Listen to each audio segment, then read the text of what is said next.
I do want to just talk about what we're going over today. So, what do you offer? So, for those of you that saw our first session of the month, because we do the first and the last week of the month, Beth and I went over what we offer for our team. So, what do we provide for our team? So, this is part two, and this is the exciting part for us. I mean, Beth and I love to share what we're doing, but then we also get to become students and find out what the heck other people are doing. And Hedda, so we can go to the next one, is killing it here in San Diego. And how many agents do you have now? Oh my gosh, I knew you were going to ask me that. Probably Well, ish. close Yeah. to 100. Yeah. So, for every growth, for every step forward is a handful of steps back. So Uh, we, yes, yeah. So we're now like totally. probably closer to 100 again. Again.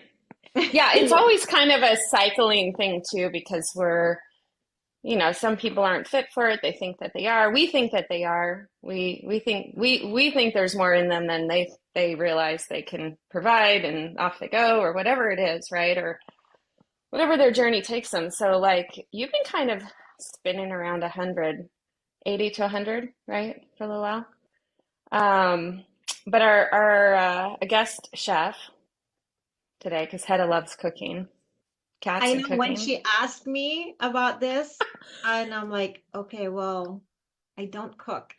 Like I don't cook literally. either. So Well, anyway, you're sorry about that. you're you're a chef today.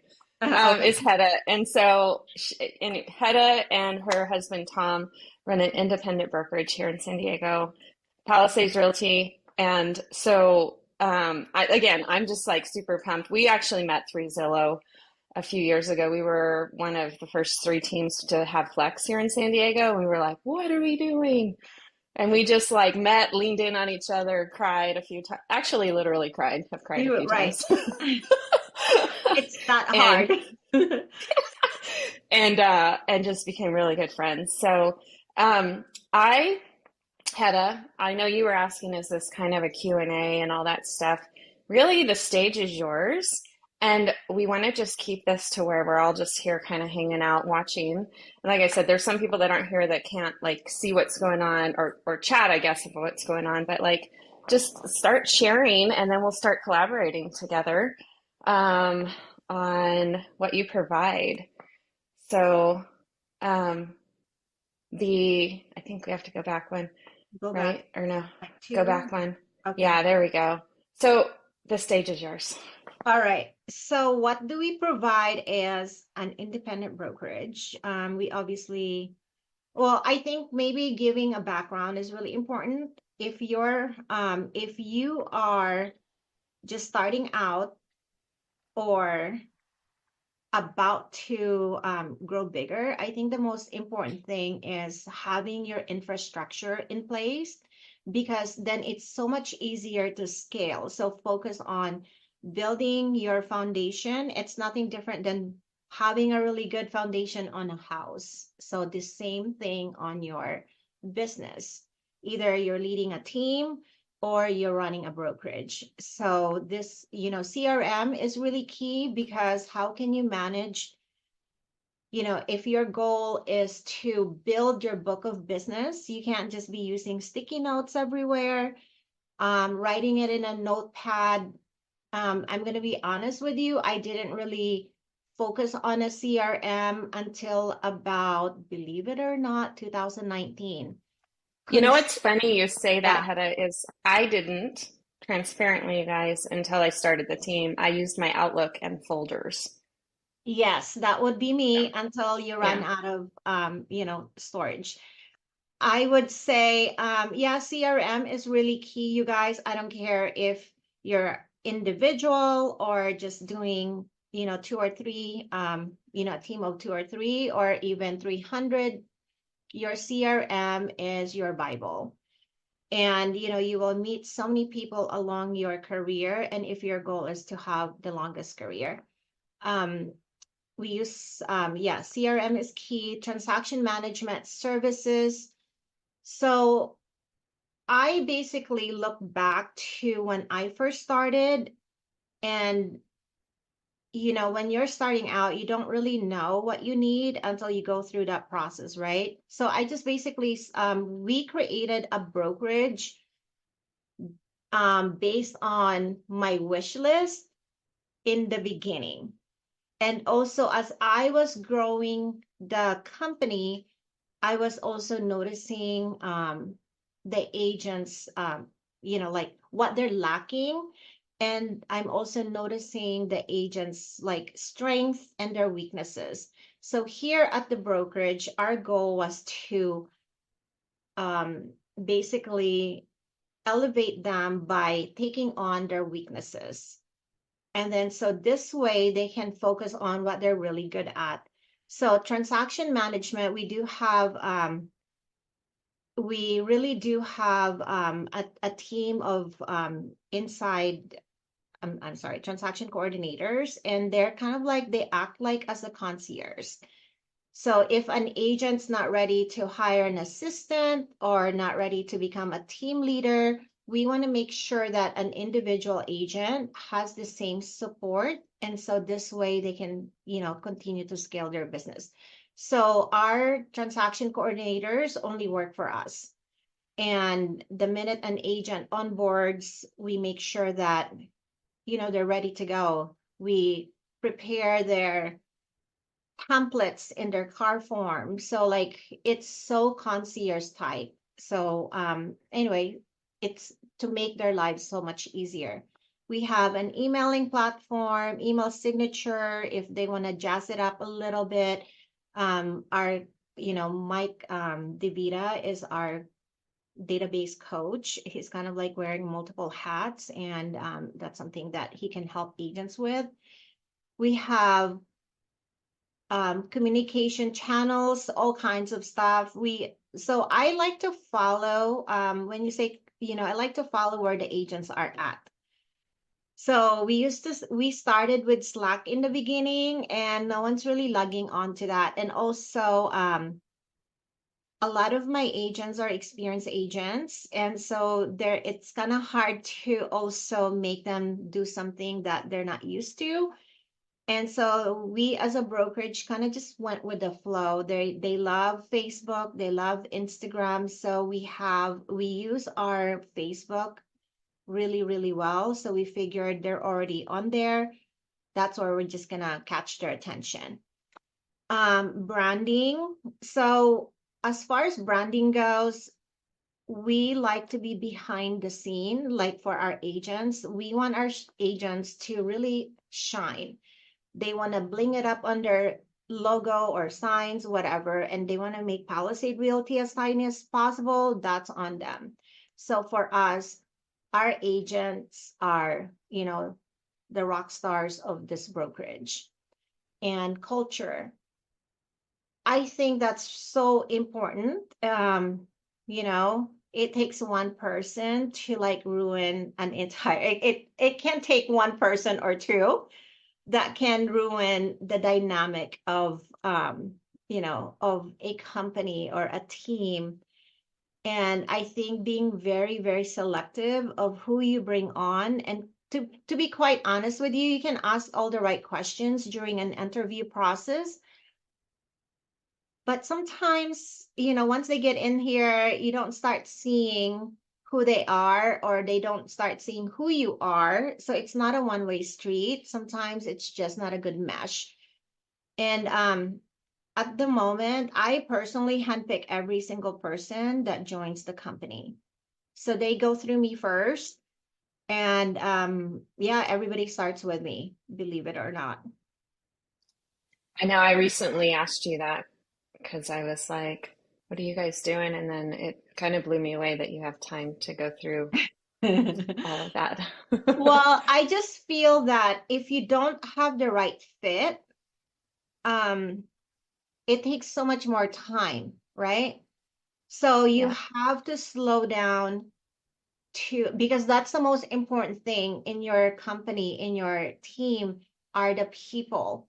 So it's really about getting to know who they are, having that good relationship right from the get-go, setting expectation, and and just kind of knowing what is required from each other is really key. So to me, that I would rather slow down to that rather than have to like put out fires once they're here. Yeah.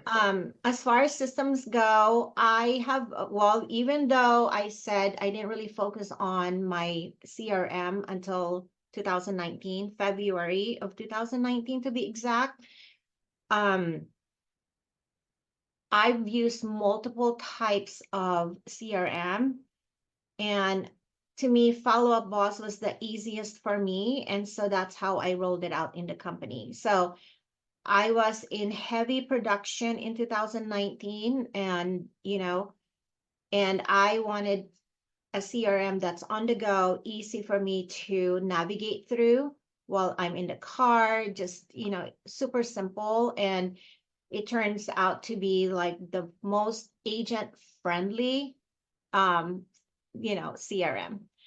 Why Lopo? Because we do have a lot of leads, and there is not one agent that can continue and follow up with the leads.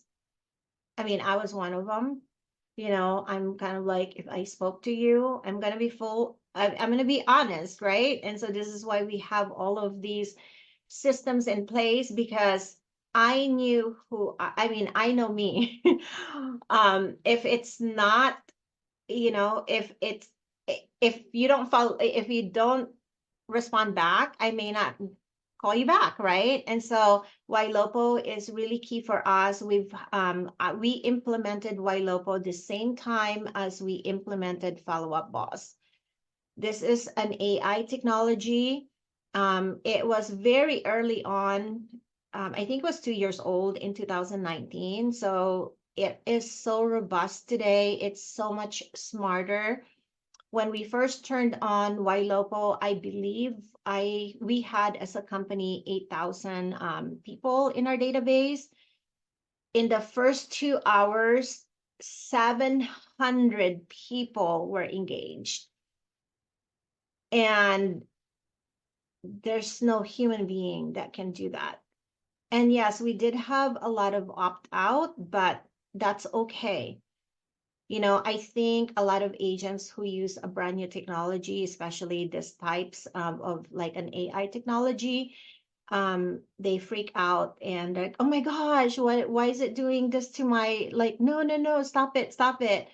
No, you would want that. So you can, it's a process of elimination, or now you're able to segment those leads. Sisu. Okay, so Sisu is really, we use that for our transaction. We use it, this is our checklist for anything and everything. It's kind of multifaceted. We use it for not just checklists, not just our data of how many deals we have in the pipeline.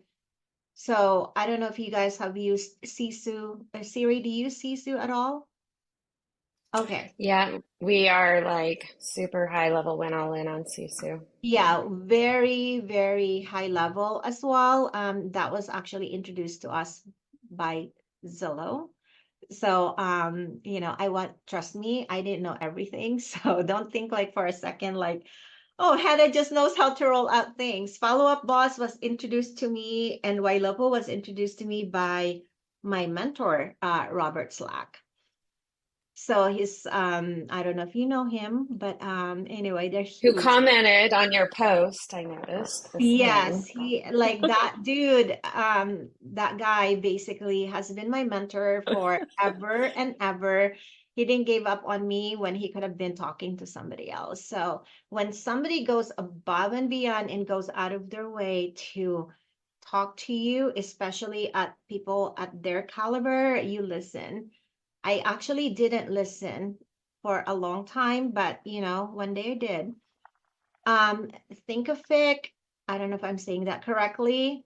So in order for you to scale, okay, because many of us who's trying to grow a team are still in production. In fact, Siri and I are still in production, believe it or not. So you wonder like, how the hell do you guys do this? Um, Yes, it's doable. It's being overly organized. So think of it as our academy. So I was very obsessed, not just very obsessed, obsessive, like just like really into documenting. So the first 6 years, when I first started selling heavily, that would have been in 2011. Okay. 2011, that's when I started buying leads. And that's when I started documenting my process, my steps, because if I'm running around, I do not have, I mean, I was a solo agent at the time still.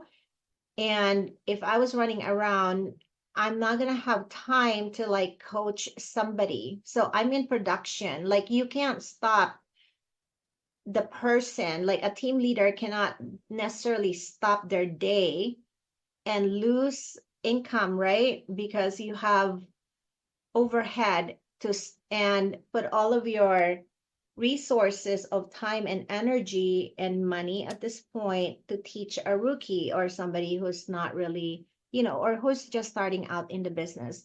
So this is why it's so important for anybody who's looking to build a team to document their process. So when I say document your process, look at what your day looks like right now, okay? How do you follow up with your leads? How do you go out and get business? Those has to be, you know, they have to be itemized, they have to be written. How do you write an offer?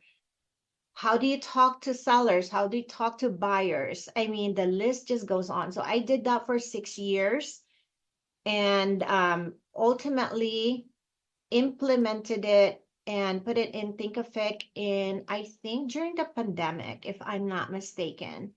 So in 2020, that's when we actually rolled it out, and it is so robust, and it's like, it's probably hundreds of information. And then not only my majority of it was from me in the beginning, and now like we have built all these mini departments like the ISA department, so they are able to contribute to that. And also, like we have transaction coordinators, and any agents that comes on board. It is so important if you're building a team to ask for feedback. So just because they're brand new, or they've been in the business less than you have, or they've closed less sales than you, it's so important to listen to other people. And I think that's what, that's such a key character of a team leader, is to be able to take feedback from people that maybe hasn't done as much as they have, and check your ego and your pride.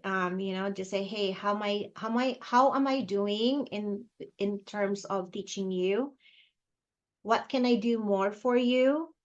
What do you need more of? What am I lacking? I think that's really important to have that. In the beginning, I'm teaching you this now because those are the things that I didn't do. And then you'll have a mass exodus of your team members. That's really what happened to me in 2019. I lost not 3/4 of my entire team. So only a quarter was left, and I had to rebuild. And I would say, somebody asked me once, and I think I'm going to share this with you. Sorry, I have running nose. Um, when do you know it's time to build a team? So the number one thing is, well, first of all, you have to understand and ask yourself, what's the reason why you're building a team? Is it because you just want to contribute and teach somebody without an expectation? Or mainly, most people start a team because they have too much food to eat and they can't eat them all, meaning you have too much book of business coming in your door and you just can't keep up with it. And that's really what happened to me. It was more like I had too much. And then secondly, I also had, I wanted to help my friends. I mean, the company was started mainly because of a lot of my stay-at-home mom friends in the beginning, and they're like, "Hey, can I can I join you?" So that's really how it started. So it was really the love of teaching others, and also I had too much business that I couldn't manage personally. And so that's really when you would want to start a team. Or maybe if you don't want to start a team, another option is collaborating with somebody to see if you even like it without the commitment. Collaboration is really key. So if you have someone that you work with within your company, I would just collaborate with that person because you may see some personalities that you've never seen before. Um, Also, like maybe you might want to consider hiring an assistant. That's another thing. And then even after I I did both hiring an assistant and also at the same time collaborated to a point where I was giving away the business. And ops support, we have a marketing director. So our agents really, when they come in here, um, we prepare their listing presentation, their buyer's packet, and we give that to them for free. We if they ask for if so every single time an agent meets a new buyer, they hand them, I happen to have one right now. They hand them this beautiful folder with the information of the buying process, right? And that's all free. Like here for us, I think our brokerage is different. Every brokerage runs their companies differently. For us, it's really um, about giving a book of business to other agents. And so majority of them come here for that reason until they have too much, then they can go off the lead platform, but it's always available. So for us, our goal is to just make sure that they're ready to go. And we try to take the non-income producing activity off our agents. We're not here to nickel and dime our agents. It's all about like, hey, you're ready to work. And, as long as they're done with the training and they're off and running. So we create pretty much anything and everything that's necessary for them to go meet a client. If they need flyers for open houses or, for their flyer box, we will do all of that. TCs, like I said, they're in-house. They only do our own transactions. Our TCs are probably unlike any other TCs because they do review contracts. They help with creating templates as an agent on boards. And this is all, there's no extra fees for any of these. We just want to make sure that everyone's working and doing what they do best, which is meeting a client. Oh, and then the ISA support was another one that helps them call only on the leads that we provide them. And so ISA also, technology is really big in our company. So we want to make sure that our agents really do have, like a human being to call within the company rather than calling follow-up boss or Y local. Question for you, Hedda. Let me go Sure. back on that. Go back to that other one. So you have a marketing director, and they just basically reach out to the marketing director and just say, "Hey, can you make this by this time?" or whatever it is, Right. right? Mm-hmm. Got it. Okay. TCs, how many do you have for 100 agents? 4. Four. I think at one point they weren't all in-house, right? And then they moved Yes. in-house. Is that right? Yes. No, we Okay. still have some outsource, yes. You Oh, do. You still, okay. we have some assistants to RTCs, yes. Got it. Those Okay. are Quick virtual. question on that. Okay. Quick question on that. So, because you did say that you got TCs that are, or not TCs, agents that are seasoned, we all know that seasoned agents come with their own TCs typically, right? typically they have a TC they've been working with for a little while. So how does that work for you guys? What do you see Um, there? it would be a deal breaker for us if seasoned agent would come in here. So no, it never has been a problem. No. But Okay, so yes, it's yes. I an mean, they would objection you get ask, over, they still well, for come. Yeah. us, you know, we cover our agents E&O. And so, you know, hey, this is the reason why our E&O insurance coverage is very, it's manageable for the brokerage to still take on without passing it on to our agent. It's because of the paperwork has to be very thorough.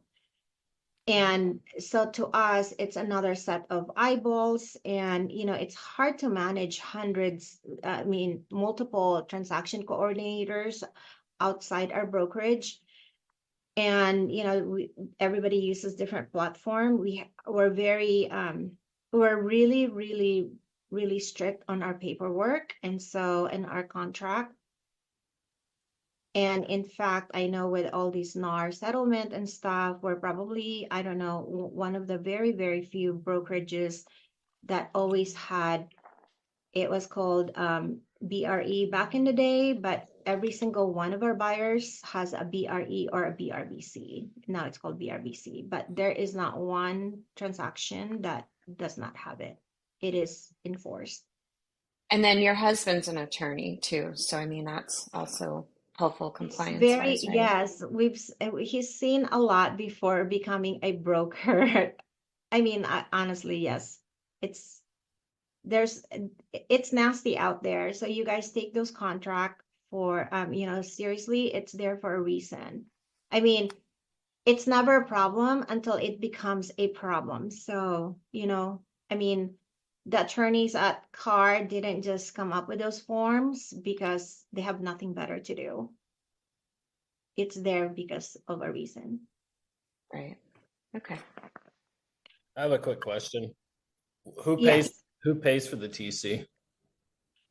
the agent. Either Okay. the agent or they can pass it along to their Cool. client. Oh, 90-10 split on all leads. No, that's not true. Sorry. That's oh wait, hey, no, Zillow would And the not be business can't happy. run. No, okay, let's correct that. I thought So, that was like very generous. I was like, right? "Mm." Everyone would join me. No, no, no, Yeah. don't. No, I want to be. So no, that's And not we true. just lost our whole team. Yes, Right? there you go. No, I don't want you to lose your team and or anyone's team. No, don't come here. I'm kidding. So this is on their own SOI. So again, our platform is based on giving agents leads. Okay. We're grateful for agents who brings their own business here. 90-10 really, it has been something we've rolled out in 2000, or actually 2019 also. We made a lot of changes in 2019. 90-10 on all SOI and 90-10 on any leads that resulted from the book of business that we gave our agents. So let's say if I gave George a company procured lead or third party partnership lead like Zillow, Homelight, and effective agents, the list just goes on. Let's say, you know, I'm running around with George. I really like him, and I'm George lead from Zillow. And I'm gonna refer my sister, my entire family to George. Now that becomes a 90-10. But I have a so question. that's, yeah, I have a question on that. So if you get a team lead, Zillow, any of your other team leads, and the agent doesn't close that client, is it still it's still an SOI no matter what? So even though they grabbed, so say Joe comes in through Zillow and he has a brother that wants to buy, but the agent didn't close Joe, that's still an SOI for you guys? correct. That would be an SOI. Hmm. I mean, I think it's fair. Those leads are, like you have Zillow or other friends of ours that take money off our agents, and I think we're just grateful that our agents are also helping us this book of business. So yes. Okay. I mean, it's a benefit, right? And that's really the biggest reason why agents come here, for that reason. Got it. E&O is covered. Well, for just give you an just to give you an example, if the brokerage procures the lead and it's a buyer, the agent gets 60%, 40% to the house. If it's a listing, it's 50-50. And then anything out of that is the same thing. You get 90-10 if you get a referral or if you did an open house, whatever. E&O again is covered. The TC fee is $475 per side. $500 a year for tech fee. That's really, honestly, that's just for follow-up loss. I provide Sisu for free, Ylopo for free, because those are necessary to help establish relationships with the book of business that's coming in our door. That's kind of a promise that I made to all of our partners, that I will do anything and everything on our power on the brokerage end to really nurture the book of business that they're entrusting us.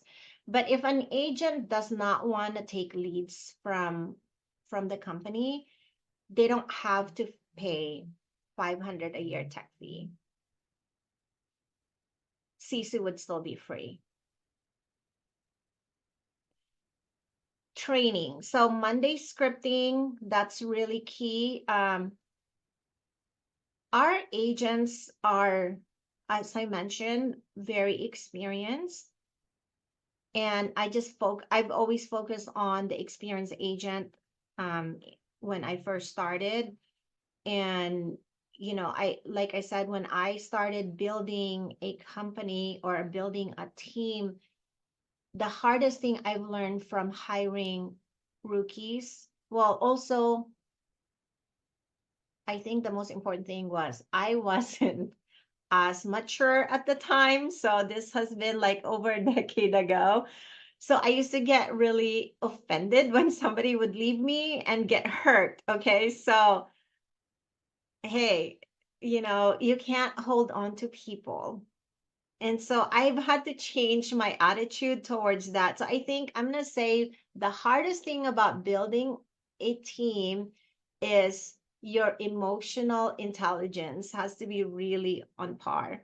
You have to be emotionally strong and be okay with letting go of people, because they're not going to want to stay with you anyway, right? If they've outgrown you or you've outgrown them, they're going to leave. So that's really important. So I think that I know I'm going off the tangent here, but I think that's important to remember if you're building a team. Do I it for think I'm going to jump in real quick on that one too, because we've kind of talked about this a little bit, Hedda, and I'm sure you've experienced this too, Beth, and others. When I first started the team and it was smaller, you have this tight-knit group of people and you're like almost hanging out and going to lunches and doing all these like right. parties and all this stuff, right? And it's this like little family that you have, and not that as you get bigger, it's not a family. I've kind of been told in the past not to use that word, but I mean, I'm a mom of five, so family is important to me. Yeah. But what I found, and even over the last maybe year and a half, is I've started to remove myself from being so in with the agents and being, I mean, I'm back in production really heavily right now, but I just find that as you grow and you get people in their roles, you really do need to step out of that stuff. And the agents actually appreciate it for you to not be there so kind of swarming on everything. Because really at this point now, I mean, I'm on Slack and I'll show up and so we use Slack heavily. I'll show up, to answer some things here and there. It used to be a lot of me, now and then. I mean, it's rare. And then I'll always run our team meeting and I always bring the power and the excitement and energy and things like that. And I'm always available if they have any questions and stuff. We'll do some training. You know, we just had an agent that came to our open house last week and we helped to train them a little bit on that. Whatever it is, you name it. But I've really found that by removing myself from those kind of things, it emotionally doesn't tie me to, oh, they've left and I'm so sad. Because, I mean, nobody Yes, likes to have you get. people leave and change. But it was really important for me to remove myself in Yeah, a I think that's truly, I totally believe in that. I feel I share the same testament because you do get so close to everybody. But yeah, I think it's so important to, be emotionally intelligent, mentally tough um, when you're growing a team. And always remember that appreciate the people that is with you today and do everything in your power to teach them and grow them. And then if they do decide to leave, make their offboarding as painless, as exciting, as the same as um, when they were onboarding. So I think that's really important because this is such a small circle in our industry. You're going to end up doing a deal with them again. And that's okay. It's okay if they leave. At least you guys, I mean, that time they spent with you, that's so important. And, just always have that open communication. And sometimes an agent feels like they are becoming a big fish in a small pond, right? You're becoming too small of a pond. They want to explore because some agents do come back. So don't break that relationship and, just be friends with them still. Wish them well. We make offboarding as seamless and as friendly as the same as off onboarding them. Before I would be like, say la vie, goodbye. Don't call me no more. So I have grown. So that's really like whatever. Like I used to be so yeah. angry and mean and mad too, but it's like all that time I spent training you, blah blah blah. Now you're doing so good. Now you're gonna leave and somebody else is gonna. No, it's okay. It's all Yeah. right. Yeah. Monday scripting is key for us. We do a lot of Zoom because we have three tiny offices. We do not, we have three offices that's spread out. And Monday scripting is Zoom. It's not mandatory. Okay. Wednesday team meeting. After this, I have been hosting Zoom meetings since 2020. I rarely skip that, 10 to 11. I talk about anything and everything that is deposited to me by agents, and I just bring it up back to the team. Thursday, train to list class. We landed the Zillow listing program in, I think it was August or September of last year. So there was only a handful of us that's really good at listing. And so again, I created a module of how to overcome the very first phone call, the email, your, anything and everything. So I do the training every Thursday until everyone is basically good to go. One-on-one coaching and group coaching.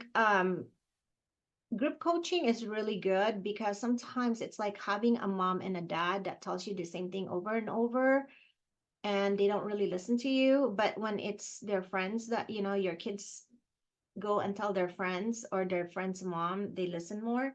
So I think group coaching is key so they can relate to each other. It's not just, and that's one of the biggest reason too that why being in production as a team leader is really key because the modern way of buying and selling, it's so different, right? Because the market condition is constantly shifting and constantly changing. And so, as a team leader or a brokerage owner, you have to be in trenches with your agents. Aside from all of these, we do have mastermind. Well, this quarter we've had 2 in-person mastermind already. We typically have one mastermind every quarter. And then we also have, what else do we have? We have happy hour to forget that we are realtors and just get to know each other. And then third quarter usually is another mastermind. And then we have a huge, we like to, we like to get dressed up and go to a fancy restaurant or a venue for Christmas party. So we have that. We also have on the field training on how to do listing, how to prepare a house for a listing, how to meet a buyer. So I think for me, the most important thing is not everyone do well in a classroom setting or also just scripting. Sometimes you got to go out there. And the other thing that I do on training is I actually show up to my agents' listing appointments. I go with them. I get on a three-way call with the husband, wife, and the agent. I try to save deals with their buyers, and so I don't always have the time, but I will make the time.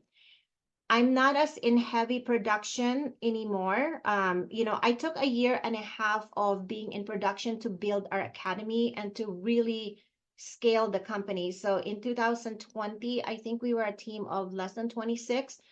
Now we're over 100, right? So I had to not only scale, but I had to do training. So I had to stop production. And then, and another thing too is, how are you going to share with your teams if you're not you don't see what they're doing? I just realized I helped a buyer and the traffic is terrible from Spring Valley to Carlsbad. Oh my God, what happened?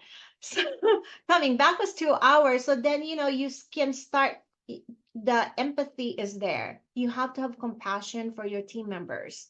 You can't just be the person that's like telling them what needs to be done when you haven't experienced it in a while. So I'll probably do 1 or 2 deals a month.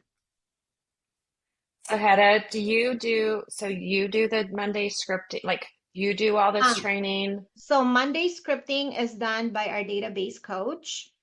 The Thursday train to the Wednesday Zoom, that's me. Thursday train to list because I have done the most listing in the company. And so yeah, and the one-on-one coaching and group coaching is done by our database coach and our metrics coach, whatever you call them. They're coaches. The only time I will do a one-on-one coaching with an agent is if we're doing our very best and we don't want to give up on them. Our goal is to elevate everybody, like from the, from the bottom up. That's our goal here. And I will give everything I've got before we give up on somebody. So do you have any team members that have like any mentorship or things like that? So instead of us having an agent in production to do the coaching, we don't do that. So we've segmented and segmented that whole thing. They're on salary or they're on hourly. That's really how we did it. Because if somebody if it's above their pay grade, they'll come to me. And if it's above my pay grade, then they'll go to Tom. That's usually, and some agents, they know I'm very accessible. They'll just call me and I'll pick up. Okay. Got it. So 36 units, it's easy to sell volume because we have high producing luxury agents here. Like we're probably going to close one that's about 14 million. So, it's crazy. I saw that one. I know. That was awesome. So paid trip, it's actually whoever, so it's paid trip for 2, meaning they can bring a spouse or a significant other. So yeah, right. So we would go, so whoever can hit the 36 unit mark, then we will actually go on a trip with those people. Direct access to me, the broker, and all executives without layers. Yes, and we have an open door policy. The reason why I have all of these is because I really got to work so closely with the executives of Zillow. And the CEO at the time was Spencer Ruskoff. You can literally email Spencer and he will respond. Greg Schwartz, all of these, I mean, that's how I did mine. And so it's been working. So if I don't answer, oh, so I have this rule. So how am I managing all of these? I have this rule of touching things once. If I saw Siri's text message, if I went out of my way to look at Siri's text, I'm going to make sure I'm going to acknowledge Siri's text. I don't wait like 2 hours. Like, let's say I'm showing a house and then Siri texted me and I saw it. No, I'm going to respond, hey, I'll call you back. So that's really how quickly I respond.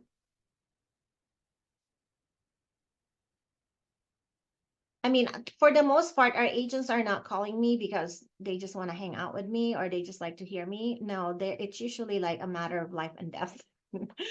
That's usually it's like, I need it now. So anyway, that's pretty much it.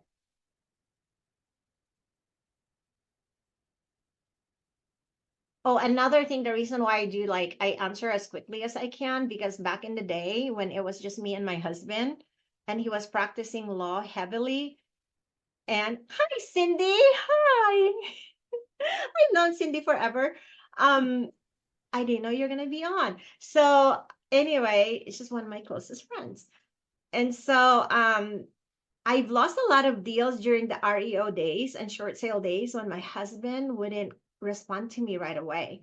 And I would get so mad at him and I would be like, oh my gosh, you didn't respond to me.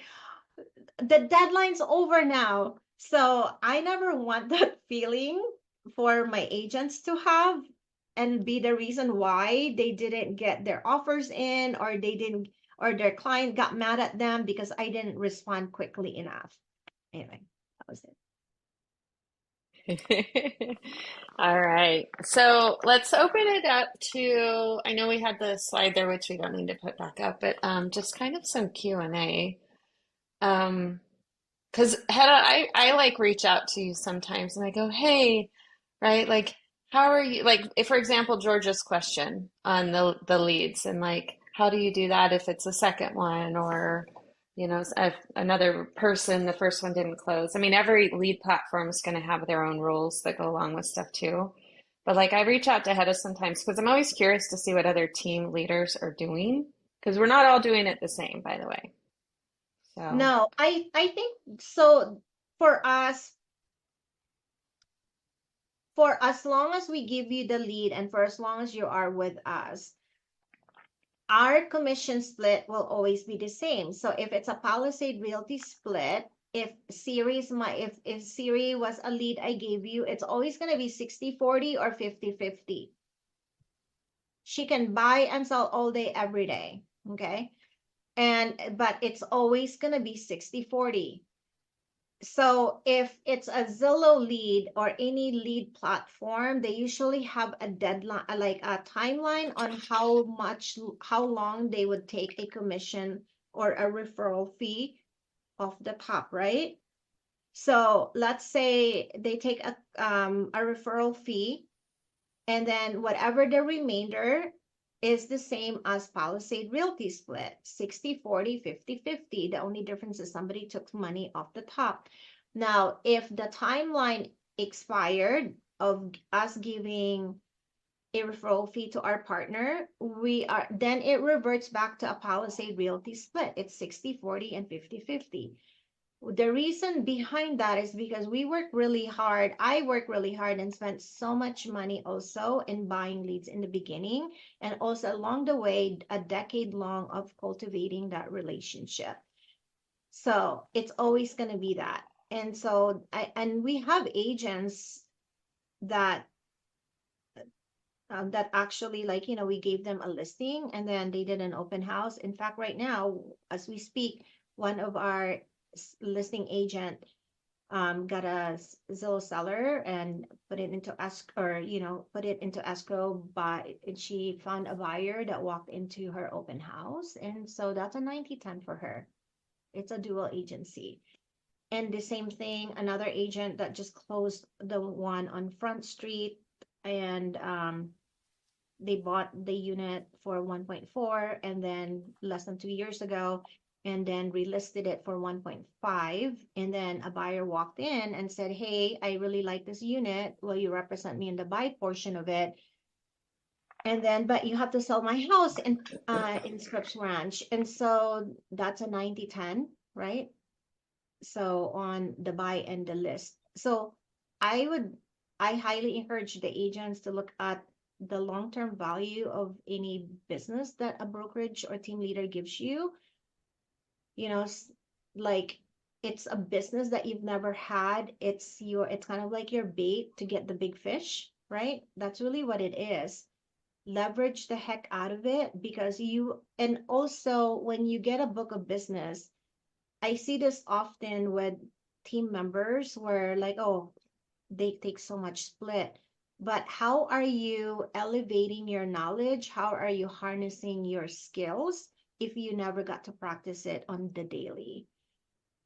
The cost of acquisition is expensive, and learning requires practice. We can only script it so much, but you have, at some point in your career, you have to be out there and actually really talking to these people and practice what you've learned. Question for you on, so is your Zillow team leads or any team lead that you guys give, is it just a team split on the first escrow? And then if they repeat, do you keep it No, as a it's on team? the first 2 deals. It's Two. either 2 deals with Zillow, right? That's whatever. We just follow what our partners give us, like, or tell us. So Gotcha. it's on the first 2 deals or 2 years. That's what it is. So if it's after 2 years, it doesn't matter. Then it's an SOI. No. It's It's still it 2 deals. refers to Palisade Realty. Okay. Gotcha. Okay, cool.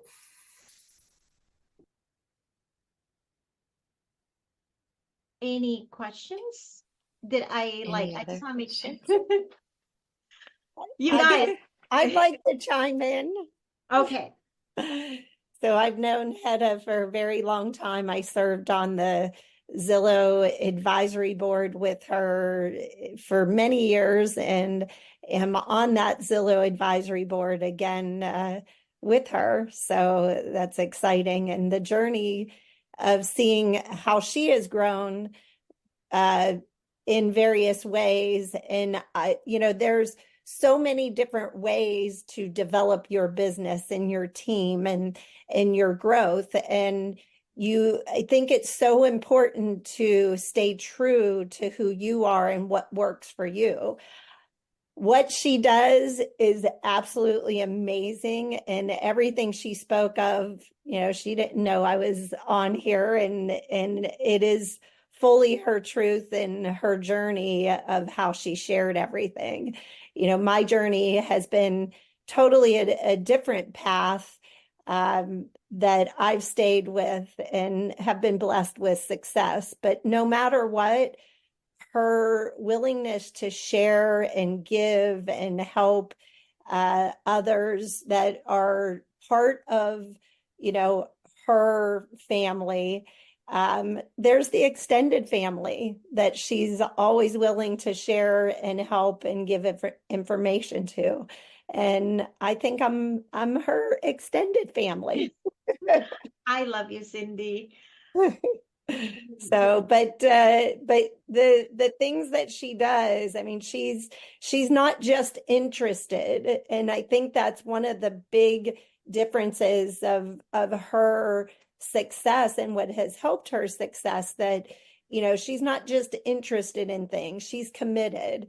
Whenever new opportunities were put in front of her, she did deep dive and explore and look at, okay, right now I'm in the interested phase, but once she got through the interested phase and was committed to the platforms and the things that she has talked about, like, she's all in, not just for herself, but for the people that, commit to her at being at her company. And it's an amazing journey that she presents to all of you. Well, thank you so much for that. I appreciate it. No, I'm like, I hope I've given you guys some insight to what we do. We're not, I mean, we hold our agents hard to accountability, and it's not for everybody. And, it's about protecting the relationship here, because there are so many agents that really, like benefits from what we bring to the table.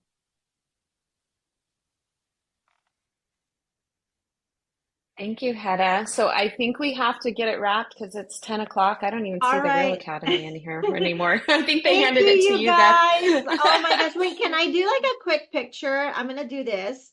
I appreciate it. I have You another can. thing to do. Smile. Thank you for inviting me, and I appreciate Thanks, Hedda, for it. All coming. you. I Thank you finally so much got for you on. coming. right, I'll Thank talk to you, you guys Hedda. All soon. right. Bye. Okay. Bye. Bye.